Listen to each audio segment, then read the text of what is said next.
আয়াত ৩৫ وزخرفا وإن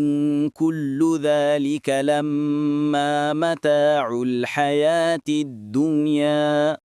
والآخرة عند ربك للمتقين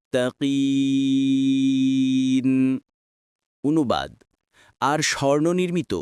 এবং এ সবই তো শুধু দুনিয়ার জীবনের ভোগ সম্ভার আর আখিরাত আপনার রবের নিকট মুত্তাকিদের জন্যেই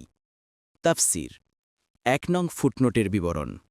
কাফেররা বলেছিল মক্কা ও তায়েফের কোনো ধনাঢ্য ব্যক্তিকে নবী করা হলো না কেন ৩৩ থেকে ৩৫ নং আয়াতসমূহে এর দ্বিতীয় জবাব দেয়া হয়েছে এর সারমর্ম এই যে নিঃসন্দেহে নবুয়তের জন্যে কিছু যোগ্যতা ও শর্ত থাকা জরুরি কিন্তু ধনদৌলতের প্রাচুর্যের ভিত্তিতে কাউকে নবুয়ত দেয়া যায় না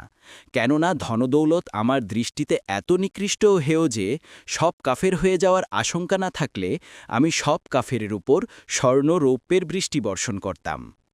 এই সম্পদ তো এমন সব মানুষের কাছেও আছে যাদের ঘৃণ্য কাজকর্মের পঙ্কিলতায় গোটা সমাজ প্রতিগন্ধময় হয়ে যায় অথচ একেই তোমরা মানুষের শ্রেষ্ঠত্বের মানদণ্ড বনিয়ে রেখেছ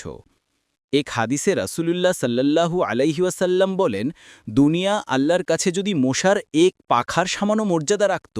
তবে আল্লাহ কোনো কাফেরকে দুনিয়া থেকে এক ঢোক পানিও দিতেন না তিরমিজি ২৩২০